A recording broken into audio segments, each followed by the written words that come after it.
Presiden Prabowo tetap sayang Bali. Demer optimis masa depan pembangunan Bali kian cemerlang.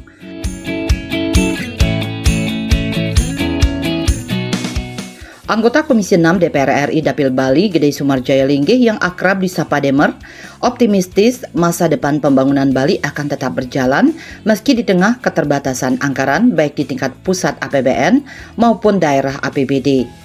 Menurutnya, di bawah kepemimpinan Presiden Prabowo Subianto yang kuat dan didukung oleh mayoritas partai politik, kebijakan pembangunan akan tetap terlaksana tanpa hambatan berarti.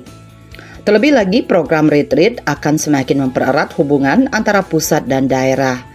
Wakil rakyat yang sudah 5 periode di DPR RI itu juga menilai bahwa Presiden Prabowo memiliki visi besar untuk meningkatkan warisan atau legacy yang baik bagi Indonesia. Dengan kematangan usia dan pengalaman, Prabowo dinilai akan fokus pada pembangunan jangka panjang demi kemajuan bangsa. Saya pikir keharmonisan ke depan akan terjadi karena kita melihat sudah mulai ada retreat, kemudian ada satu persamaan sering mempersamakan persepsi, dan kepemimpinan Pak Prabowo ini kan cukup kuat gitu. Dia didukung oleh 82% partai politik. Ya, jadi saya melihat beliau bukan cukup lagi. Hari ini adalah sangat kuat sehingga apapun keputusan, apapun yang menjadi program-program beliau, saya rasa akan jalan, ya, dan tidak bisa lagi ditolak oleh daerah karena ini kan kita masih terpusat kekuasaan kita, bukan seperti negara federal di mana ada negara-negara bagian. Ini enggak, ini adalah negara Indonesia, kesatuannya, dan gubernur sebagai kepanjangan tangan dari presiden di daerah. Dan saya melihat juga tujuan baiknya Pak Prabowo dengan usia beliau, dengan kematangan beliau, saya rasa beliau hari ini ingin sekali meninggalkan legacy yang baik terhadap Indonesia. Ya, karena kalau soal yang lain-lain beliau sudah selesai. Ya, soal kehidupan beliau, soal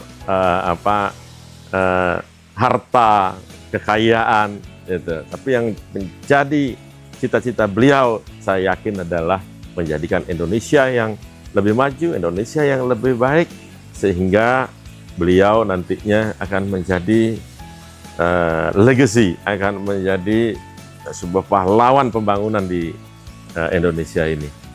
Anggota fraksi Golkar DPR RI ini juga menyoroti sejumlah program strategis pemerintahan Prabowo yang dinilainya mampu membawa Indonesia menuju pertumbuhan ekonomi yang lebih kuat, seperti hilirisasi industri, ketahanan pangan, ketahanan energi, serta program makan bergizi gratis.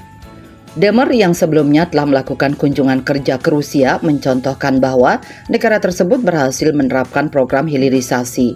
Di tengah sanksi dari negara-negara barat, perekonomian Moskow justru mampu bertahan hingga saat ini berkat hilirisasi. Ke depan Indonesia saya meyakini akan semakin cerah, apalagi program-program yang saya lihat sangat bagus, ada hilirisasi, ada ketahanan pangan, ada ketahanan energi, dan juga makan bergizi gratis. Nah, ini menjadi pemikiran yang jauh ke depan yang saya lihat akan membawa Indonesia lebih maju dalam perekonomian. Karena sebelumnya saya juga sempat ke daerah Rusia sana. Hal-hal ini juga dilakukan, hilirisasi. Sekarang mereka survive karena melakukan hilirisasi, bahkan sekarang mereka ekspor gandumnya yang biasanya import. Sekarang Rusia lagi ekspor gandum dan hidup tumbuh walaupun di-ban oleh negara-negara barat. Saya meyakini itu. Lebih lanjut, Demer meyakini bahwa seiring berjalannya waktu, sinergi antara pemerintah pusat dan daerah akan semakin erat. Ia berharap para kepala daerah termasuk di Bali dapat memahami visi dan misi pemerintahan saat ini agar pembangunan berjalan selaras dan membawa manfaat bagi masyarakat. Saya rasa dengan adanya nanti yang otomatis akan diikuti retreat, mereka akan saling mengenal, menterinya akan hadir, kemudian program-programnya akan hadir, dan akan paham terhadap apa visi dan misinya daripada pemerintahan sekarang. Dan kalau visi dan misi ini menjadi sinkron, saya yakin akan kita sama-sama nanti menikmati kemajuan itu sendiri. Bali 1 mengabarkan.